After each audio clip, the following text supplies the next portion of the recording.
We're moving on now to the section of the course based on chapter 6 of your textbook, and I'm using that as a jumping off point because I'm going to look beyond the chapter itself, as I always do. And he's called The Society as Symbols or Constructs, Symbolic Interactionism and Phenomenology. I'm calling it Society and Symbols, and I'm using this section of the course to talk about sociology and religion. And if you recall, at the beginning of the course, I talked about the ways in which sociology often ignores religion, and there's reasons for that, and I will get into that further on in this section. But certainly this approach sits very well with the study of religion because it recognizes the importance of human psychology, use of symbols as a way of building culture. So I realize these slides are getting more and more interesting in their artwork. I have no control over this. It's just whatever gets thrown up on the screen. So I'm not sure if I like this or not. It's colorful. So I think it fits well with the idea of symbols, and it's like a Rorschach blot. What do you see in it?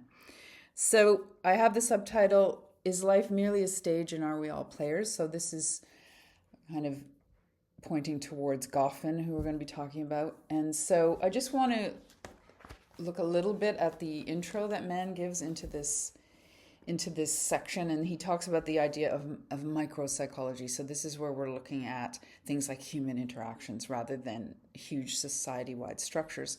So on page 185, he writes, the general approach and intellectual roots of symbolic interactionism.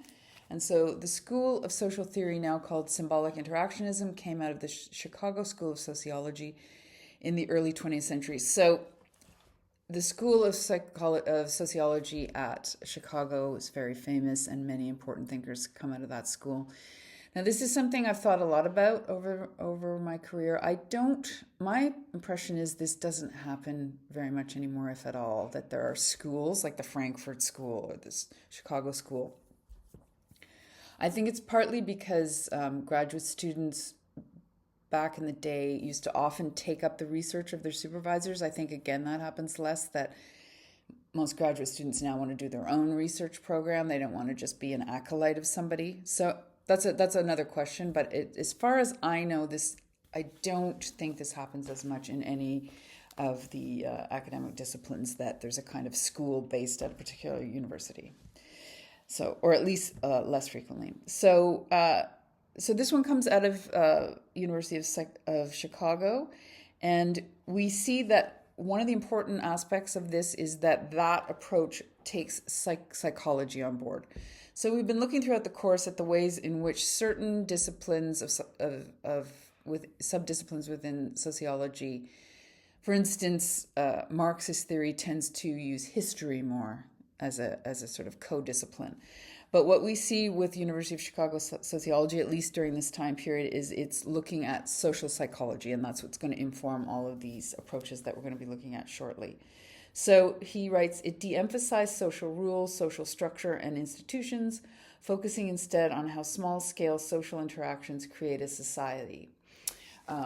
So there's also a lot of similarity here with anthropology, and I think some of you may also study anthropology. Certainly, in some ways, this is where you bring anthropology to your own culture, which is something I find absolutely fascinating, where you look at behaviors and ideas within your own culture the way anthropologists would look at other cultures. So I just want to talk a little bit about the idea of symbols before we move any further in this section. Continuing on page 185, Mann writes, symbolic interactionism, a term coined by Bloomer long after the school had already established itself, was opposed to a number of other approaches. It argued against the stimulus-response psychology of the behaviorists, so out of psychology, who saw human beings as the passive product of externally imposed stimuli. So this is the larger ongoing argument between those who see human beings as just physical material entities and those who think they're more than that. And we talked about this in terms of sociobiology that wants to reduce human beings just to their physical responses. So he's talking about the work of Pavlov here, obviously. So this is a rejection of that. And so he says interactionism has a number of roots. First, we can look back to Weber, all roads lead to Weber, who wanted to arrive at an interpretive understanding of people's social actions by trying to figure out subjective meaning as an act for the individual. So this is taking seriously how people understand their own actions. We're not just saying from the outside. And this is where materialist philosophy can go wrong, in my opinion, that we see it as though people are just completely passive victims of these forces. So this is a humanistic stance. So it isn't that symbolic interactionists don't recognize there are these social forces, but it's that there is agency there. So a lot of it comes down to how much agency you think each person has. So I did ask you that question earlier. Do you think there's such a thing as human nature? Do you think that we're sort of restricted in how much we can respond to what's going on around us? And as I've said throughout the course, this has political overtones. Generally, people fall within a certain part of the political spectrum who believe that we don't have agency. That tends to be a much more conservative view of the world. And so the other roots, so he talks about Weber, and then he talks about the psychologist Georg Simmel, and then the American pragmatist philosophy professor William James, William James is very important actually within religious studies. He wrote one of the most important books on religion and psychology called The Varieties of Religious Experience, which isn't mentioned here, which doesn't surprise me. So we can see that mixture of sociology, psychology with this school, and we can also see that religion is there, at least in the background. So what I wanted to discuss with this slide is the role of symbols, and this makes this school of thought very unusual, I find, in sociology, because it's taking this seriously. And you will see with a number of these thinkers, they're very influenced by literature and the arts. And so religion fits also within that as kind of cultural system. And so we saw already with Jung in the psychology section that Jung's form of psychology is based on symbols, and certainly symbols are the lifeblood of religious traditions. And this is something throughout my career I found very interesting, because when I was a teaching assistant, I worked for a professor who said to me, people don't think symbolically anymore. And I actually had some feedback from one of you about the fact that we're living in a technological dystopia. So I really do appreciate the feedback, because this is one of the limitations of teaching online. It's hard to know how these things are landing. So I'd be interested to know how you feel about this. So she said, people today can't think symbolically because we live in this very pragmatic technological world. And that sent me into a kind of depression for a little bit, but I don't believe it, actually. And in all my years of teaching, this is not borne itself out. I think reading symbolically is something all human beings do. They just might not be as practiced at it. Certainly it's interesting for me to see, I talk about this in my other courses, the mainstream popularity of practices like tarot cards in the last 10 years, which is all about reading symbols and using intuition. So I don't think you can ever rid people of that. I think it's actually second nature. But again, I'd be interested to... certainly our society is doing its best to beat it out of us, but I just don't think you can do it. And I've talked about this in my religion and popular culture course, that I think this is also why fantasy films are so popular, fantasy books, because they deal in all of these magical kind of imagery and symbolism. So I'm offering this image here I'm using the different symbols of the world's religions. And so these are just the most obvious symbols of some of the world's traditions. Within the traditions themselves, there are many, many symbols. And so I talk about this in other courses of mine. I can't go into a lot of detail here, but I just wanted to introduce this to give you a sense of what I'm talking about. So just to get at what I mean when I say that we all read symbols all the time, you could be walking down the street and if you're in North Bay, you walk by the Pro Cathedral and you look up and you see at the top the cross. So regardless of whether you're Christian or whether you're religious at all, you will I would wager, know what that means, and that will have an instant meaning to you. Now, you might not know all the details of how the cross came about as a symbol. If pressed, I think most people could come up with it. But certainly this, probably one of the most obviously common symbols in the world, because there are a billion Christians in the world. But even just we think of the Red Cross Society. So this idea that this becomes a ubiquitous symbol that everybody recognizes instantaneously. And it's a kind of, the Jungians talk about how it's, or the Freudians talk about how it's a condensed image. It holds the whole tradition within it because it points to the crucifixion of Jesus, who's obviously the paradigmatic figure within the tradition, and so on. So if we look at the symbol of Sikhism at the bottom there, it's the two swords. So if, again, I'll just take you down a little walk in North Bay. The old Salvation Army building is now Gurdwara in North Bay, and so this is a symbol of Sikhism. And it's the two swords of Miri Piri, and the idea of the outer political world and the inner spiritual world and how they're crossed. And again, this symbol tells us what is central to Sikhism and how it views the world and how it views religion. So it's pointing to the fact that in Sikhism, there is no division between the political and the religious, that these are all, that the spiritual world has to come into the physical world. And this could be enacted through Langar, for instance, so providing free food for people. So I'm not going to go through all of these symbols. I'm sure most of them are recognizable to you. I'll just look at one more. So on the yin yang, because this is one that is often misinterpreted.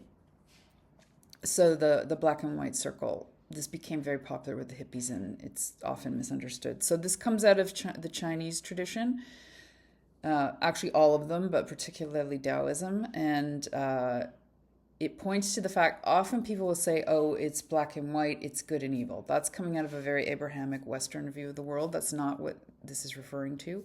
It refers to the idea that these are two energies in the universe, and they're complementary. They're not opposed to one another, and that's why they're in a circle, and they each partake of one another. So there's a white dot in the black and a black dot in the white. So this idea that we're constantly, every aspect of the universe partakes of this. And so it's understood that the dark half is feminine, the white half is masculine. Again, I'm not going to go too much into this, but for instance, I'll just give you an example. This impacts traditional Chinese approaches to medicine. So if you go to a traditional Chinese medical doctor, they'll say things like you have too much yang in your system, or you have too much yin, or this is a yin deficiency, and so on. So I just wanted to give that example for the way that symbols build up within religious traditions and how they work to hold the meaning of the traditions. And they're easily recognizable to most of us. Man starts with the figure of Charles Horton Cooley as the foundational thinker within this school, who's an American sociologist who taught for his entire career at the University of Michigan, Ann Arbor. So he himself wasn't actually at the University of Chicago. So Mann writes, he was an introspective scholar, somewhat sickly, who quite sensibly avoided petty academic politics in favor of a life of quiet reflection. This makes me wonder about the experiences of our textbook writer, but I don't know about that. His observations on the development of the self were based to a large degree on his experiences with his own children, whose early life he describes in his books. This is always dubious to me, but I hope he wasn't like, I think it was Skinner who was doing all sorts of weird experiments on his own children.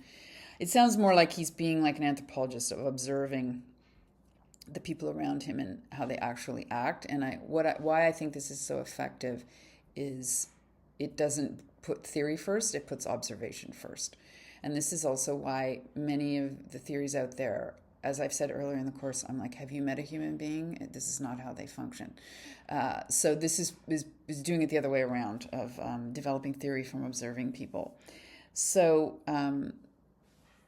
he used a lot of literary reference, especially Shakespeare, and so we're going to see that influence on people like Goffman and the idea of dramaturgy and life as a stage, which is one of Shakespeare's very famous ideas. So he agreed with thinkers of the Scottish Enlightenment that sympathy was the basis of social life. So he doesn't mean sympathy in the sense of I feel sorry for people. He means sympathy more in the way we would perhaps use empathy, that we can feel our way into other people and into their own feelings. We can walk a mile in their shoes if we try. So this, again, we can see this is a very humanistic approach that takes human culture seriously and isn't reducing people to just basic drives, for instance. So he develops the idea of the looking glass self, in which we imagine how we appear to others, imagine their judgment, and have feelings of either pride or happiness based on the rejection of others. And this is where we've talked about how these theories are more relevant than ever. This, if you apply this to social media, is just fascinating, because you can literally monitor the likes. This is such a psychological thing. I've seen this with various people on YouTube. They've actually said that they get very obsessed with this, right? How many likes they have, or people on Facebook. Again, I'd be interested to hear what you have to say about this, but how people can become fixated on these kind of metrics that are shown in numbers in the case of social media, something that Cooley couldn't even have imagined. And so in a way, and I think we already know this, social media has fed on this very human tendency to think of how others perceive us. So as a result, most of us conform in terms of dress, hairstyle, and manners to the society around us. And I think this is really important. I'll be talking about this a little bit more later in the lecture. I'm always amazed with my students how they think we're so individual. I really have to say, I think that's a myth of North America. I mean, how individual is anybody? We're all shaped by our culture. We're all shaped by the systems in which we live. Of course, everybody's original and everybody's an individual, but certainly I always use the example of I could sit on the bus and tell you who's a student, and I'm sure you could too, by the way they're dressing, the way they're behaving, and so on. And just to show you that I'm not just critiquing you, I will give an example from my own life. I remember one of the first big conferences I went to, I was coming down the escalator. I think there were about 10,000 people in total at this whole conference, huge. And part of it was religious studies, and everyone there was dressed like me. So there you go. We all think, oh, I'm being so unusual. So anyway, we can talk about this more when we get to the section on dress codes. I'm going to move on now to looking at the thought of Herbert Blumer, who fully develops the field of symbolic interactionism, so on page 190 of your textbook. And so he follows upon the work of Mead that I'll leave you to read on your own. And he says, Blumer, like Mead, was arguing against the mechanical behaviorism of John B. Watson and B.F. Skinner, who saw human behavior as part of a simple stimulus-response relation. Instead, he wanted to include individual sense of subjective meaning in the equation.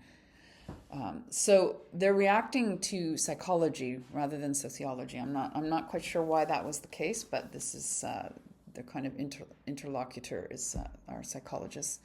So he develops the theory within social interactionism and writes a book, Symbolic Interactionism, in 1969, which Mann says is the clearest theoretical statement of the school of thought. So we can see these people are grouped in a school because they're dealing with a lot of the same ideas and they're reacting against a lot of the same ideas. And so Blumer argues that human beings act towards things on the basis of meaning they have for them. So again, this is not just some innate physical response. We have an internalized sense of and subjective sense of meaning, and that is how we're functioning in the world. The meaning of things arises out of social interactions one has with others. And so as he writes on page 191, Blumer is saying that meaning is a social product and is not inherent in things. No thing has meaning in and of itself. It requires social actors to give it meaning.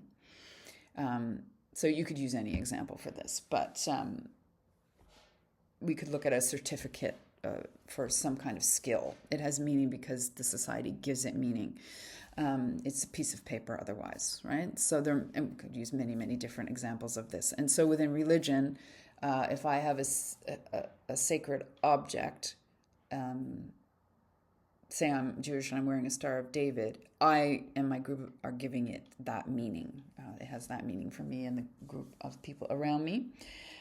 So it's part of the social world. These symbols and meaning only function within that kind of social world.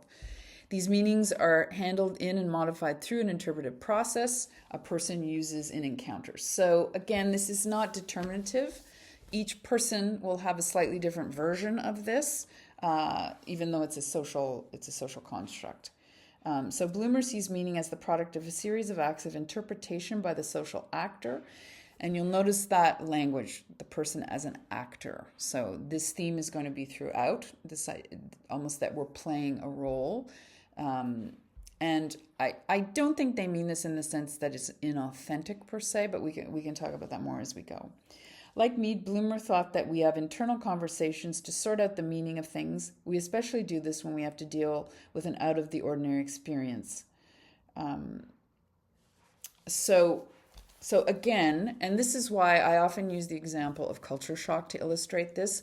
This is all invisible to most of us all when we go through our daily lives. We're like fish in water. We know what everything means mostly, unless somebody starts acting weirdly. And that causes alarm generally and may result in you getting arrested. But so this idea that, so I just want to give this example. If any of you have been to a country, particularly a country where it's a different language is spoken, I find, and a different religion, you can experience what we call culture shock. And this is a real thing, and people, I've known of cases where people actually are, for a period of time, put in hospital as a result of this. Because when you go into a completely alien culture, the meanings are different, the symbols are different, and the way you've learned to interact isn't working anymore necessarily.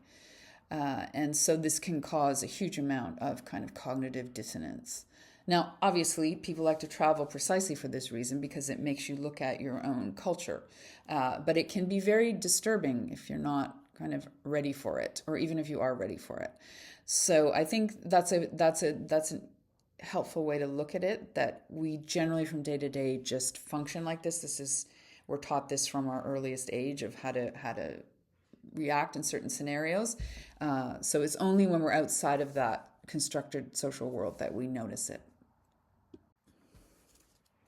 So Bloomer develops the idea of social actors, role structures, and objects. And we can see this most clearly, again, within a religious setting. I think it's the clearest illustration of it. So if we think of something like a priest performing mass, he's wearing certain ceremonial garments. He's using religious objects. People in the congregation are standing and kneeling and praying and speaking and singing.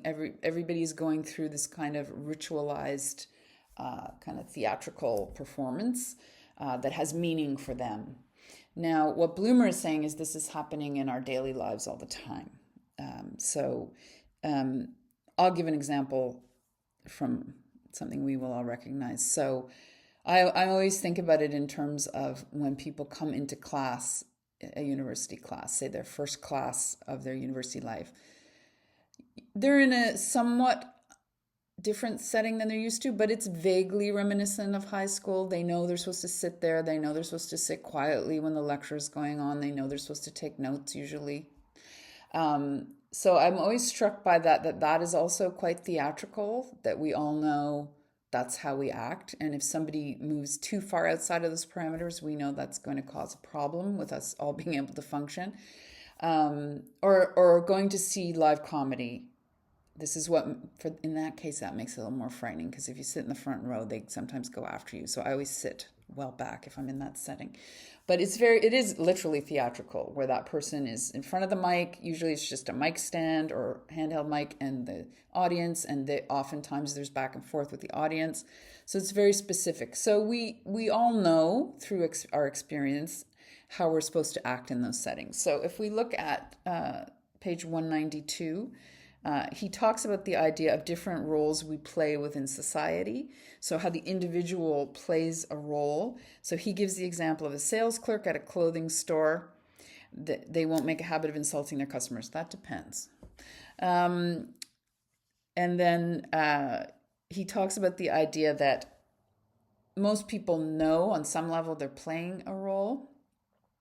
And he talks about the idea of role distance. From a psychological point of view, the Jungians would call this, or the Freudians, well, more the Jungians, I think, would call this persona. So the idea of which comes from the word for mask. So the idea of the role we play socially might be quite different than the one we play privately. And so I think this is a really interesting idea. Again, I'd be interested to know what you think about this. So they'd be saying basically we're all playing roles in society, and I think that just makes sense. That I was very aware of this when I was first teaching. Just something simple like how you dress. I think there's a certain expectation that you dress in a certain way when you're teaching. And as I said, students are generally recognizable. It's almost a uniform of sorts. And so, in a certain way, this is shorthand. So, you could look at it as this is inauthentic. I don't think that's quite accurate. I think this is just how societies run. And so, if I'm working at a restaurant and I'm a waiter and I'm super cheerful, that may not be how I'm actually feeling, but that's the role I'm playing in that moment. And that doesn't mean that I completely identify that. And that's obviously not the way I necessarily act in my private life. Now, I think there is something to be said for the fact that this role distance is probably much more available to us now than it would have been in the feudal period. I mean, I have no way of actually proving this, but I suspect in the feudal period, people actually felt like, I'm a farmer. That is what I am. And that is what my people have done for as far back as I can trace, or I'm a barrel maker, or whatever I am in the guilds. I think those roles would have felt, partly because in some cases they were seen as kind of your meaningful role in society. And I do think that's still true for people that in certain professions, say, certainly nurses and doctors I've met, they would fit into that they don't see it as some kind of artificial role. So that's a tricky one. And I think we really see this when people retire, that social role is no longer there. And that can be very, very troubling for people to adjust to that. So as he says, social worlds are made up of objects which are given meaning by individuals and culture. So that's that idea of the symbolic part of it and how these objects function within a society, and that will differ according to the society and what that society gives meaning to. Group action also tends to take place according to shared and pre-established meanings and patterns. And again, this is what I was talking about in this idea of individuality. Our lives are actually highly patterned. And when I teach the ritual course, I often talk about the fact that even in our daily life, I would wager for most of us, our mornings look identical every morning. And again, this has a lot to do with conservation of energy. I don't want to be waking up and thinking every single morning, what should I do? It's a blank slate. That's actually overwhelming for human beings, I think. So these routines and patterns actually allow everything to function. And I often think of a friend of mine for many years worked in film and television, and she talked about the fact that every single person in the unit knew their role and would just slot in from day one. And that had to do with it's very expensive to shoot film and television, and so the idea of efficiency. So I think that is definitely part of it, that in order for, even in a small city, you've got thousands of people living together. So we have to know on some level that there's patterns to how we're going to interact with one another, or it can become chaotic very quickly. I want to look at the approach to methodology that emerges from this school of thought, which begins on page 195 of your textbook. And as we've looked at throughout this course, there are a variety of methodologies that can be used in sociology, and also there's a lot of crossover. So, for instance, the use of, you can see here, reading letters and diaries. That's something that historians also do. So it's not that this is just sociology that does this. So this is a micro-sociological approach that is a form of social psychology. So as we've already seen, the school of thought takes psychology on board very seriously, which is related to the internal life of a human individual rather than just the group action, which tends to be the focus of sociology.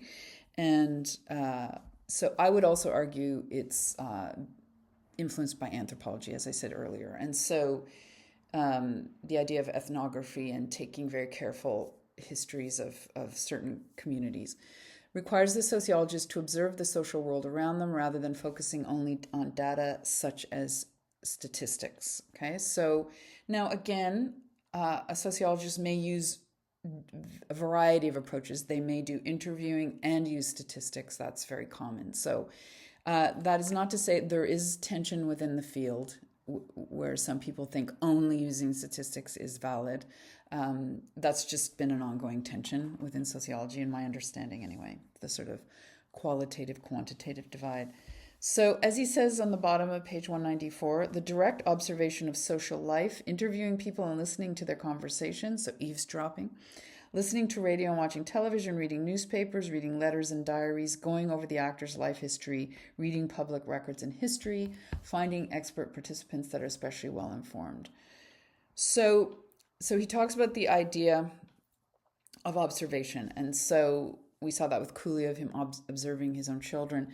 And a number of examples are given in your textbook of sort of focusing on certain sub-communities, for instance. And so he writes, to arrive at a clear and comprehensive acquaintance with a sphere of social life that they probably did not know about before, and to sharpen and focus the researcher's investigation so the problem is rooted in the empirical world. So, for instance, there are many, many different versions of this where the sociologist goes in and studies a gang in LA, or they look at a community on the east coast of Canada that does, say it's a factory that's processing fish, and looks at that sub-community. There's so many different sub-communities that could be looked at, but we can see it's within our own society, whereas anthropologists tend to do it in other societies beyond their own. So as he notes, this is a powerful methodology for researching everyday life. And this is that idea that I raised before, and one of the reasons I find this approach really fascinating is that it turns that lens on us where we can look at our own world and see it kind of anew. Because, as I said at the very beginning, we tend to, of course, and it's normal, we just function within our society without thinking. But this immediately kind of makes it strange to us, where you're observing your own society like a sociologist or anthropologist. I can't leave this section without talking about moral panics. And this is a concept developed in sociology, and a term coined by sociologist Stan Cohen. He wrote this well-known book within sociology, Folk Devils and Moral Panics. And it was explained to me by a sociologist, criminologist that I know, that moral panics can only be created, according to him, by middle-aged white men. I actually, in thinking about it, I think it can be middle-aged white women too, because there was a case I think it was in the 80s, where it was a wife of an American politician, and she started a moral panic about heavy metal music.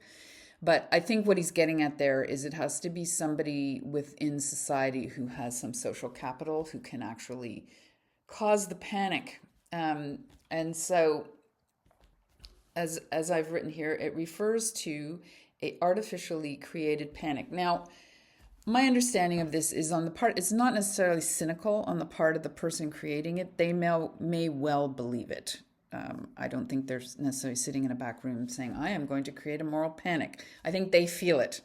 But hysteria can be catching. So it exaggerates the influence of a group to serve the religious, political, economic, and social ends of those in power. So this is very much looking at that form of sociology that looks at deviance. So generally there's a certain sub-community or subculture that ends up in the crosshairs of this group of people who are panicking. So a typical one in the 20th century in North America is worry about youths. And, they're getting out of control. So in the case of this book, it's the Mods and the Rockers in England, but it could be rock and roll music. It could be whatever it is, hip hop music, whatever's panicking people at a given moment. We do seem to like to panic. And I have to say that social media has ramped this up exponentially, that you can spread moral panic so easily on social media, as we saw during the time of COVID. So examples could be the Salem witch trials, the Red Scare, the Satanic Panic, the war on drugs. There's many, many of these. And why this is important is because this can have extreme real world implications. In the case of Salem witch trials, it led to the execution of some of those women. In the case of the war on drugs, it led to the incarceration of thousands and thousands, mostly young men. And so this has real world political implications if you can get enough people to panic about certain things. You probably know in the Red Scare, again, I think McCarthy believed this. I assume wasn't that cynical, that there was a communist threat. And so it resulted in things like the blackballing of certain writers, certain academics, where they couldn't work. Many of them had to leave the United States and find work elsewhere because they couldn't get work in Hollywood, for instance. So this has real world implications. I do think, now this is worth considering, that, and again, I think it goes back to that Puritan background, that Americans have a particular bent for moral panics. I think partly it has to do with how quickly things are changing in society, that people feel like they're standing on sand, that nothing's solid. And so I think that can lead to a kind of moral panic of wanting to go back to the past.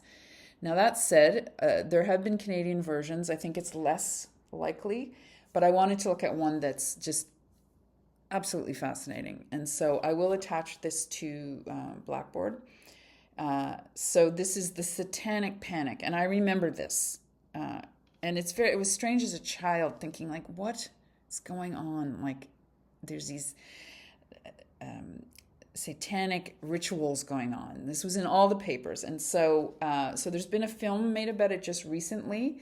So the headline is The Strange Origins of the Satanic Panic, How One Canadian Book Started a Worldwide Witch Hunt. So to be fair, it's actually us that are responsible for this one. And it's very, very dubious. And so when you read it and when you look at the documentary, it's very disturbing. And it starts out with this psychologist and his patient, and they end up married, and it's very weird, and I'll let you watch it.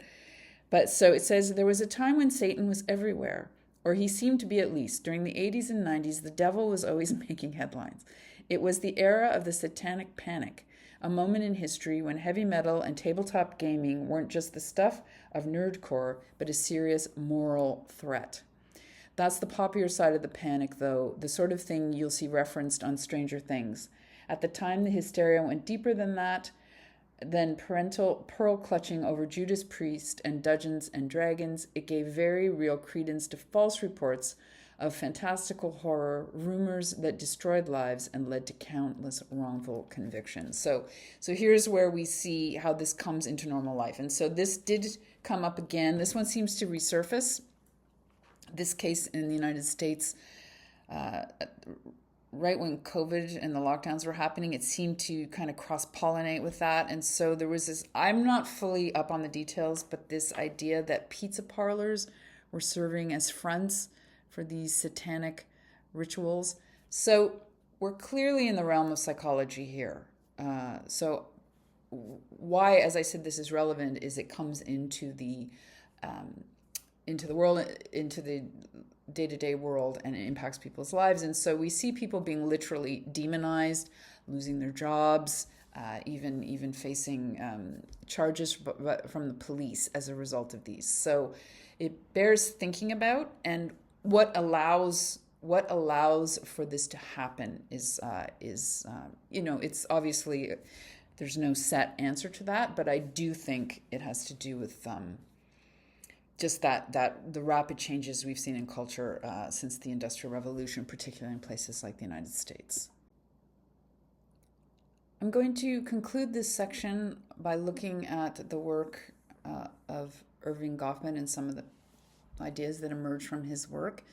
He's the most influential of all the symbolic interactionists, and he's had a lot of influence on ideas around there was a period where everybody seemed to be saying it all the time about performing femininity. These ideas emerged from Goffman largely via Judith Butler and kind of gender studies, which we'll be looking at later in the course. But he is the person who really sharpens a lot of the ideas that were being introduced by these other thinkers, and he also really develops the idea of dramaturgy and the idea that all the world is literally a stage and that we're all actors on that stage. Erving Goffman was born in Manville, Alberta. He received his BA from the University of Toronto in 1945, and he studied sociology and social anthropology at the University of Chicago. So there we see that direct link with anthropology coming in, and also his exposure to the people working within this growing school of symbolic interactionism. And so he received his PhD in 1953, and I think it is important to flag, as he does on page 197, that for his doctoral studies he spent a year in the Shetland Islands off the northern coast of Scotland doing research. So that idea of direct, again, that's very anthropological, where he's living within a community and directly observing them. And so his most famous work that Mann calls a masterpiece, which I agree, a masterpiece of social theory, is the presentation of self in everyday life. And we're going to look at that in some detail a little later.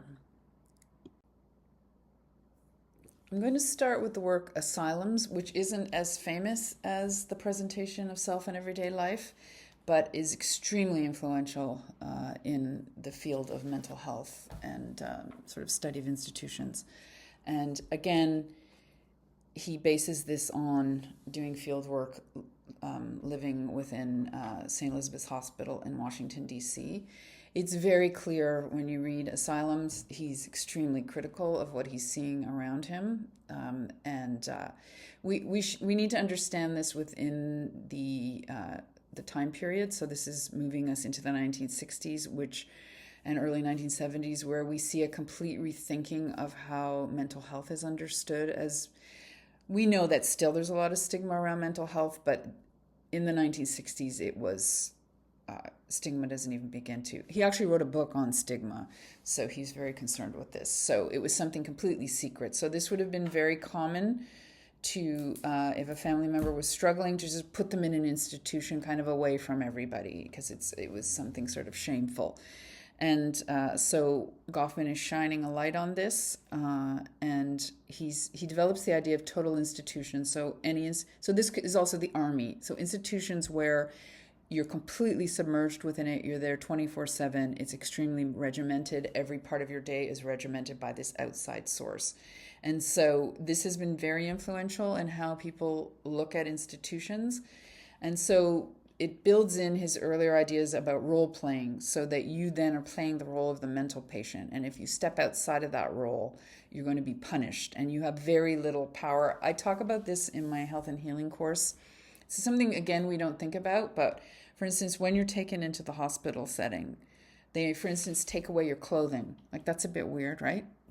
You give it up, and then it goes away somewhere, and they put you in that weird gown, and you think of how awkward you feel, right? You're not in your own clothing. You're in this completely alien environment. And so people have been building on these ideas, that idea that even within our own culture, to go into an institutional setting like that, you're in a foreign land. They're speaking a foreign language, and you have to play your role as the patient. And if you don't, you're seen as difficult, right? Now, there's been a lot of critique. I think there's been changes made, but I think you could still see this in the case of how it functions in a hospital. And again, you could argue it's for efficiency and so on, but I think his critique stands. And certainly within the realm of mental health, there are problems within this as well, but we saw in the 70s the shutting down of those large mental hospitals. There was one in North Bay. I ended up seeing it on a bus. I was on the wrong bus, and it was scary looking. It had barbed wire at the top of the fence. And so this is part of a larger critique that, if any of you have seen the movie One Flew Over the Cuckoo's Nest, was happening at the time. And so we saw a lot of the idea of bringing mentally ill people into the community, into group homes, and so on. Now, this has its own challenges, as we know. There's a lot of discussion about, was this the right way to go? Jury's out on that. But certainly from the point of view of Goffman, his concerns were the way these institutions dehumanize people and take away their individuality and their own sense of self. So he argued that rather than promoting healing, they tended to create actually disordered behavior.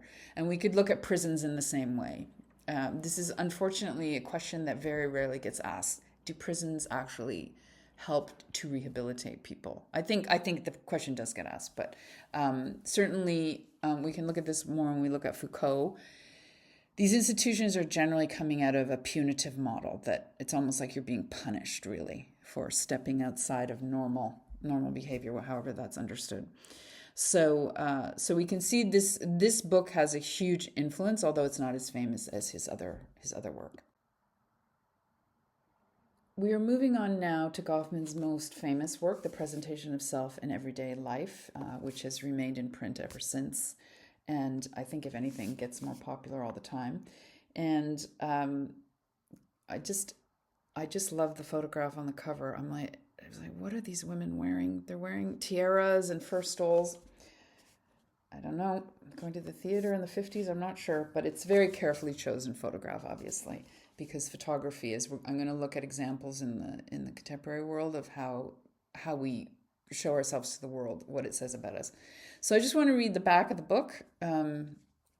So The Presentation of Self in Everyday Life, a notable contribution to our understanding of ourselves, explores the realm of human behavior in social situations and the way that we appear to others.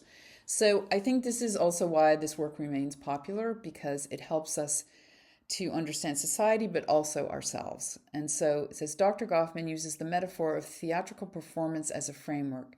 Each person in everyday social intercourse presents himself and his activity to others, attempts to guide and control the impressions they form of him or her, and employs certain techniques in order to sustain the performance, just as an actor presents a character to an audience. Okay, so that's a good kind of what the book is in a nutshell, and I'm going to be looking at some of the key ideas and then some contemporary examples or ways we can apply this theory in the contemporary world. One of the most important ideas that emerges from this work is impression management, and this has come to some extent into contemporary discourse generally, mainstream speech, and often within management studies or anybody who's talking about either articles on or YouTube clips on how to be in an interview setting, for instance. They may talk about this. And so I just want to start with looking at a quote from Goffman from the book. I assume that when an individual appears before others, he will have many motives for trying to control the impression they receive of the situation. This report is concerned with some of the common techniques that persons employ to sustain such impressions.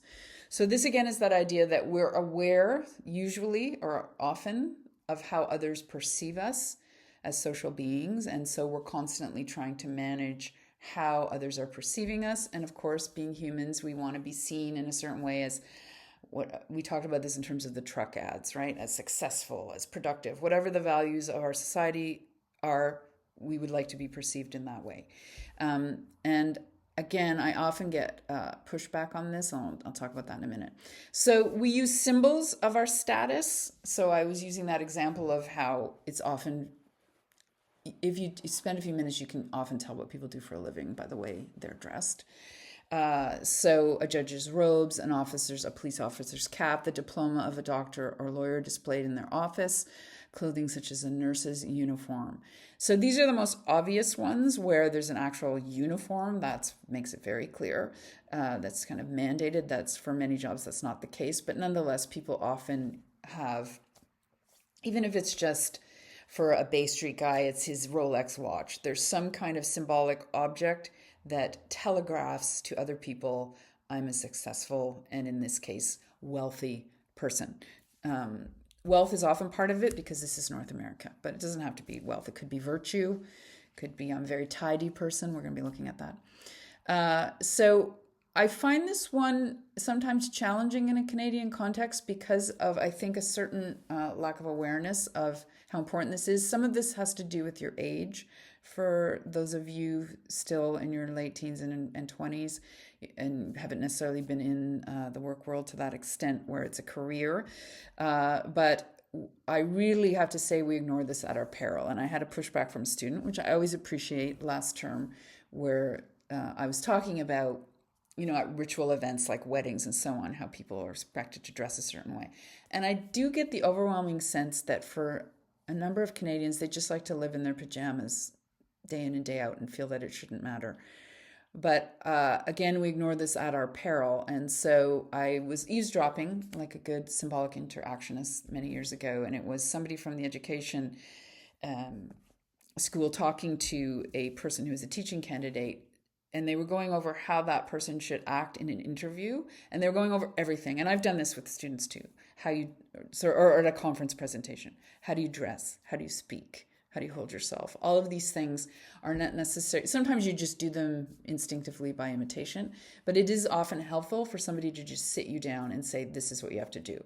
Now, again, you get the pushback of this is inauthentic. And I always think of, there's a bit in Jung where he talks about the soulful Canadian. And when I was reading it, I was like, oh, yikes, it's so true. I think there is an impulse in some Canadians to want to be their real selves all the time. But we live in a social world. And so I think certainly if you go and you look at those articles about interviews, impression management is extremely important. And it's actually extremely important in any setting because they say that a person makes they sort of form a picture of you within seconds of meeting you. So, all those things like a firm handshake, meeting, making eye contact, all of these things. So as I've said, I think if anything, Goffman's work is more important now than it's ever been, because I think there is a certain naivete about this, as though we all live. COVID did not help because people were at home all the time and not dealing with other humans. There's been a lot of comedy coming out of this, of when people come back into the office and having to sort of figure out how to be in a social setting again. Another important idea emerging from the presentation of self in everyday life is the idea of the front. And so this again is using that idea of the stage, front stage, backstage. So the performance is taking place in the front of the stage, the sort of hidden life is at the back. And so he does talk about, I will be talking about housing in a minute, the idea of, this was much clearer in the Victorian period, or even into the mid 20th century, where people would have a parlor.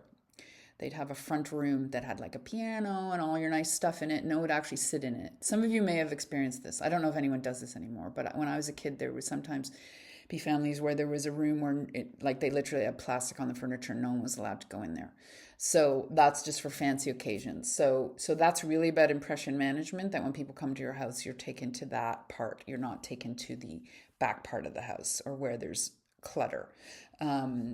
Now, this in some older houses, you see there's actually a servant staircase. So there's a whole back part of the house where the servants come and go and keep everything running. But the front part of the house looks immaculate. So I think this is a very important concept that Goffman develops, but he develops it also in terms of just how we are in our day-to-day life and the front that we put up. So he says, in addition to the expected consistency between appearance and manner, we expect, of course, some coherence among setting, appearance, and manner. So this idea that in our lives, as we're acting on this stage socially, I'll just give the example of a lawyer because I've given the image of a lawyer here. So when we meet a lawyer or go into a lawyer's office, we're going to expect certain things. This is true of a doctor as well. And this, I mean, it's fun, but it's also, I totally understand why people do this. I do this. I'm sitting in my optometrist's office. I'm looking at her degree because I want to know she went to a good university because she's dealing with my eyes, right? So this is survival to some extent. You want to know that you're dealing with people who are legitimate and know what they're doing. So we expect this on some level, and you'll hear people say that if you go into a doctor's office and it's a huge mess, you're probably not going to want to go to that doctor, right? So you expect that they look a certain way, that they're generally, we would expect people in these professions to be neat and tidy in their grooming. In the case of a lawyer, they have to, usually you wear a suit when you're dealing with the public. And also the setting, so the office. So this is a kind of interesting way to look at it, the way people read somebody's office and the way the person presents themselves in their office. So I invite you to, now I'm turning the camera on myself, if you look at your professor's offices, what are they telegraphing? I'd be very interested to know that, what you think they're telegraphing, besides that they're often a mess. It's actually the opposite. I remember going into a professor's office, literally there was nowhere to sit because he had books on every chair. And here I am in the exact same situation. That has to do with just the profession, just a lot of books. But certainly to leave it like that for the public, you're telegraphing something, which is, I read a lot, for instance. So a given social front tends to become institutionalized. So again, what we expect from a lawyer's office or a dentist's office or a professor's office, they're going to be very specific. The front becomes a collective representation. So what we would all expect, at least within our own social setting. It might be different in another country. And if it becomes a fact in its own right. So as I said, again, we ignore this at our peril. If we say, I'm just going to go my own way, I'm a doctor, I'm going to have a filthy, dirty waiting room, you're probably not going to have any clients. So this is theoretical, but it's also very clearly, to me, this work remains popular because it does speak to the way we function as human beings and how we're constantly analyzing the setting that we're in. So I want to end this section by looking at a contemporary kind of iteration of some of these ideas, which we find in the book Dress Codes, which was published in 2021 and which I bought immediately. So you can see the subtitle is How the Laws of Fashion Made History. And so again, taking fashion seriously in a way that I think is very unusual in the North American setting. And so it says on the back, for centuries, clothing has been a wearable status symbol, fashion a weapon in struggles for social change, and dress codes a way to maintain political control. So Ford is a law professor, social critic, and he starts the book by talking about his relationship with his father and how the father would always be critical of the way he was dressing. And his father dressed very conservatively, and so he also talks about his own kind of conversion process and how he now, as we can see from the photograph, dresses very conservatively as a law professor, and so and why he did that. And so he looks at this through a number of different kind of lenses. He looks at gender, he looks at class, he looks at race, and so he starts out with a really in a great way with a really funny story. So it says, January 16, 1797 edition of a London Gazette reported that one John Hetherington, haberdasher of the Strand, so in London, England, was arraigned on a charge of breach of the peace and inciting to riot and required to post bond in the amount of £500, which would have been a huge amount of money back then, for the following offence. It was in evidence that Mr. Hetherington appeared on the public highway wearing upon his head what he called a silk hat, which was offered into evidence, a tall structure having a shining luster and calculated to frighten timid people. I can never get through this without laughing. As a matter of fact, the officers of the Crown stated that several women fainted at the unusual sight, while children screamed, dogs yelped, and a young man was thrown down by the crowd, which had collected and had his right arm broken. So there's a moral panic going on here too. For these reasons, the defendant was seized by the guards and taken before the Lord Mayor. So this is an extreme example of where actually dress codes are being enforced by law. And this was actually fairly common in the medieval period, the feudal era, and towards the end, because people were in certain statuses. As you know, they were kept there in some cases by law. There were rules about who could wear what. I think this is very hard to understand in our time period. But certainly, even within our time period, it's a bit like that idea of you dress for the job you want, that people often will dress in imitation of a different social class because they want to be in that social class. So unsurprisingly, in the feudal era, we see clothing becoming a way that people are trying to move out of their social group and move up. And that would be taking us back to that time of the merchants who are rising, the bourgeoisie are rising, and so their clothing is reflecting it.